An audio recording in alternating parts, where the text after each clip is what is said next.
こんばんは。はじめまして。私の名前は FM ジャイドル・イスラムです。ジャイドルで呼んでください。バングラデシュのラクスミプールにから来ました。今、高市のボシュンドラに住んでいます。私の誕生日は、開学月3日です。私は26歳です。ハジマモダネシ科学とテクノロジー大学卒業しました。私の家族は6人です。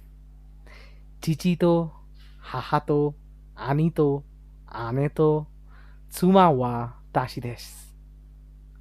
私は家族は愛しています。失礼します。おやすみなさい。どうぞよろしくお願いします。